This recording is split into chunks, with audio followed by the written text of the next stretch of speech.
The average person in North America retires around age 64, depending on where you live and, your personal means. But no matter how much you have prepared for your retirement, it's a big change. Think about it.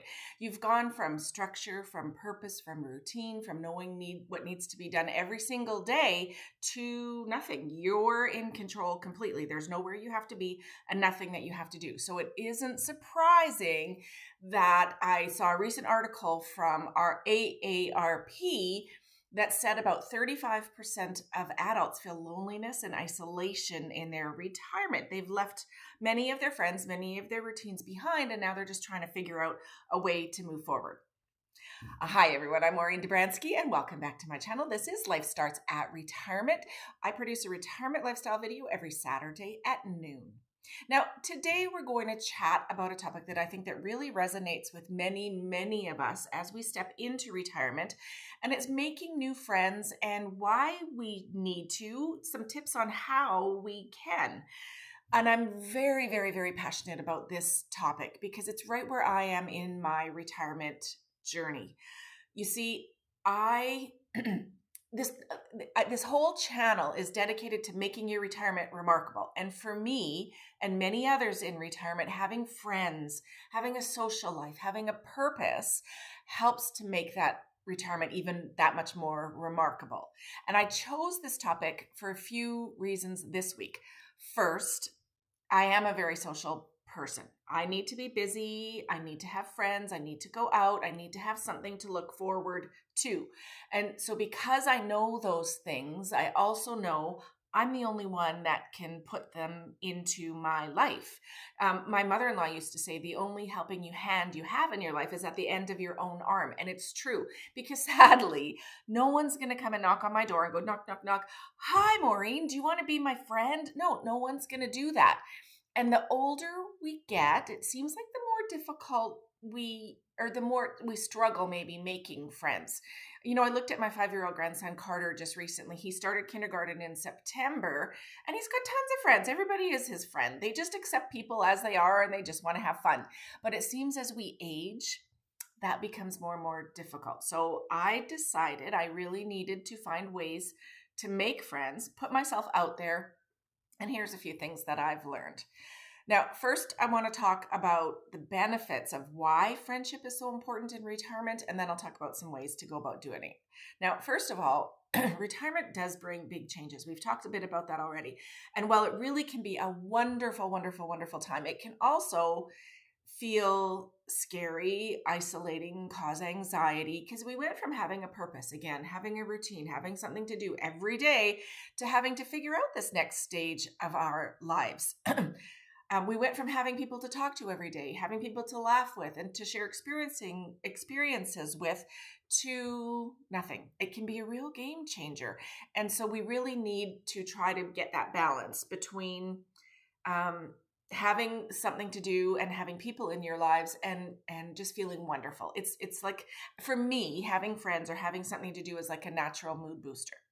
And then, did you know also that friendships can improve your physical health too?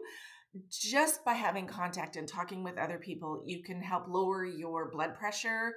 It reduces your risk of heart attack and even longevity. It can make you live longer. Being around others encourages us to stay active, to get out, to keep moving, and then just naturally benefits our physical health. And then once again, our mental health is so important. By having friends and having someone to talk to, oftentimes you just can have that person that gets you, and that makes so much difference in your mental health. So having that someone to talk to, having that someone to confide in, learning about different experiences and insights, maybe learning a new hobby, getting a sense of purpose. Friendship brings all of that back into your life. And then for you, being there for someone else and knowing that they're there for us gives us something meaningful to look forward to. So a ton of benefits on friendships. But at our age, how can we start making friends? It's not easy. And so here's some tips to make some new connections and hopefully find your new best friend out there. Now, the first one that I want to talk to is I always talk about finding your passion in retirement. Find something that you love, find something that really makes your heart sing, that makes you happy, and start from there. So for me, I love to dance. I love to dance. Ken's so not a dancer. So I joined a class here in Arizona for dancing. And that gives you a common bond of people that also love to dance. And it's all women. Trust me, it's all women at this dance class. I'm okay with that. And so I started to talk to some of the women in the class. We have that common bond of dancing. And next thing you know, we're exchanging phone numbers or we're talking a little bit more and we get a little bit more and more comfortable each time. So that's number one. Join a local club or class. Find something that you love or something that you might have always just wanted to try. Maybe you love cooking. Maybe you love gardening, painting, learning a new language, whatever it is. There's classes and clubs out there where you can meet up with like-minded people.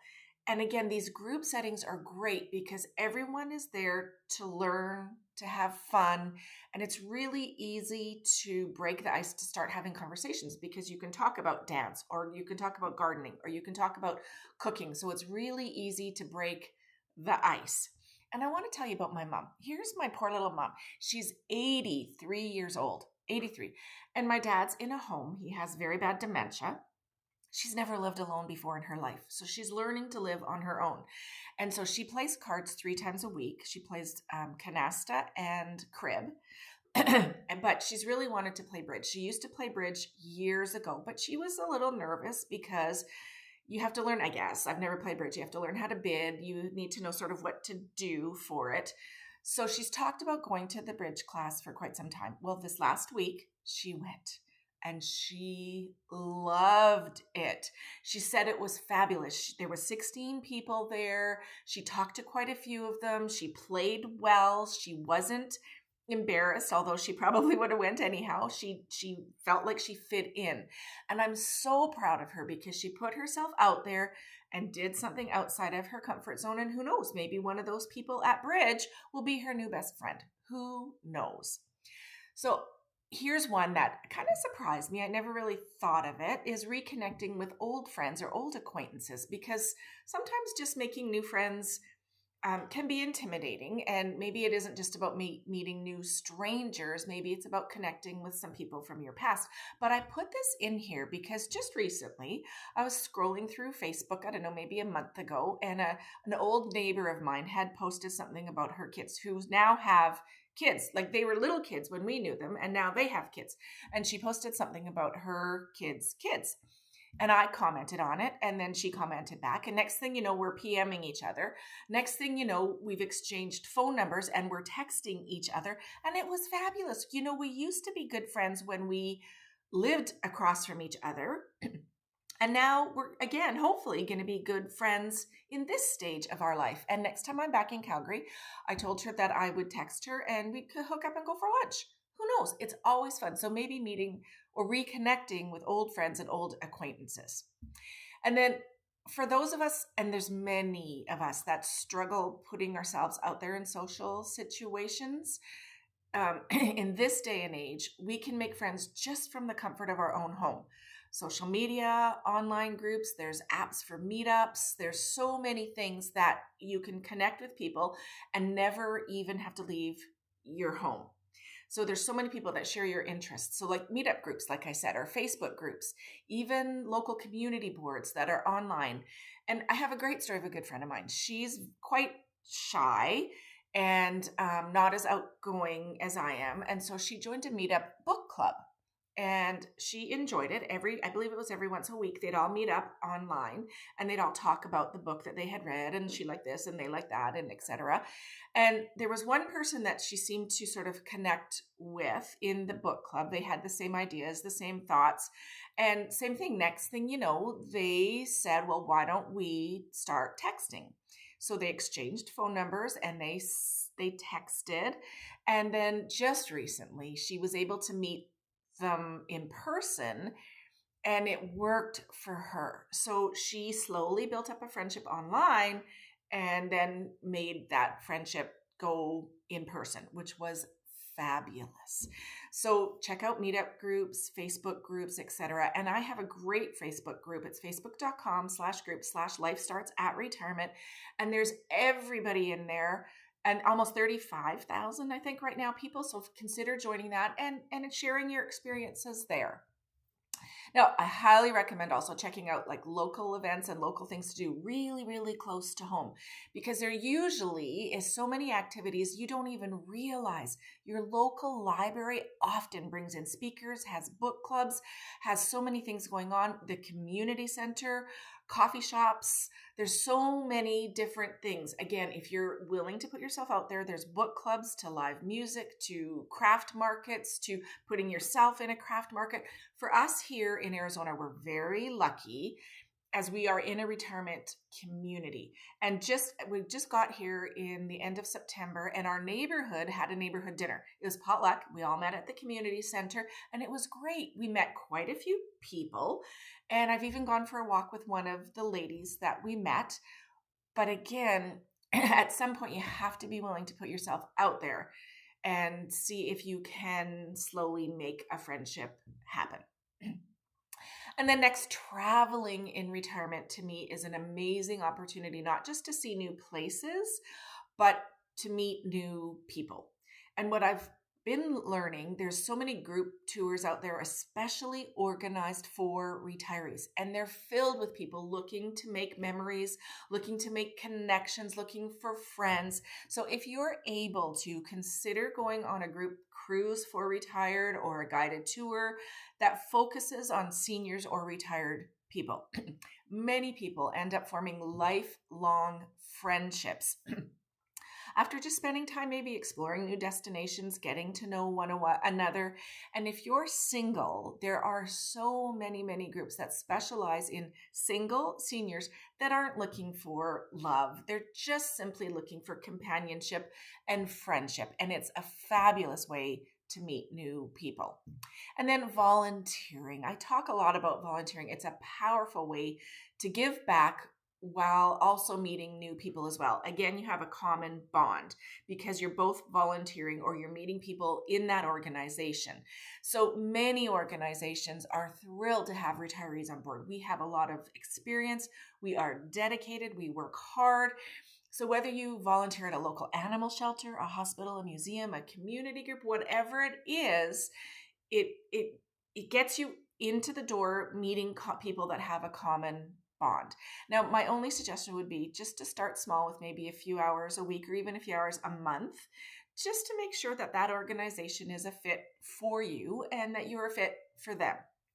So those are some of the ways to make friends, but I just want to leave with a few tips, just maybe to make the process a little bit easier.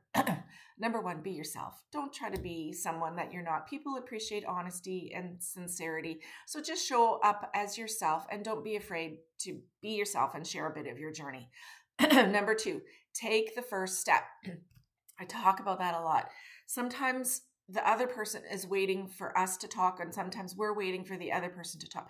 Take the first step. Just a simple, hi, my name's Maureen, is a great way to start the conversation. Number three, give it time.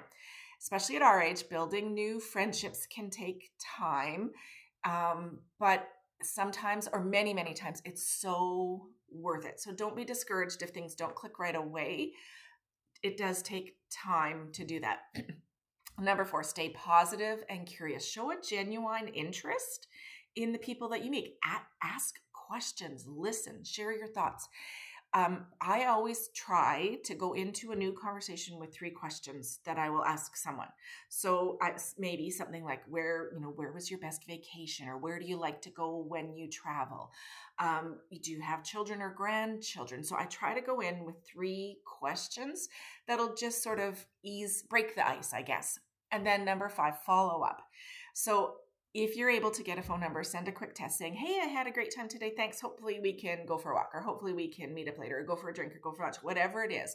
People usually appreciate a friendly follow-up, not a stalker, but a friendly follow-up, as they're most often as nervous as you are. Excuse me. So making friends in retirement is really about embracing this new chapter with openness and curiosity. Our lives are so filled with experiences and stories to share. And there's so many people out there that want to share with us and want to hear your side too. Friendships enrich our lives so much. They bring us joy. They keep us connected. And honestly, they're one of the most rewarding investments we can make in this chapter of our lives. So thank you for watching. Again, my name is Maureen Dobransky. This is Life Starts at Retirement. I hope you found these tips helpful. If you have other ways that you've worked to make friends or tips that you can give us, I would love to hear about them in the comments. Don't forget to like, subscribe, and again, join our Facebook group, facebook.com/group/lifestartsatretirement.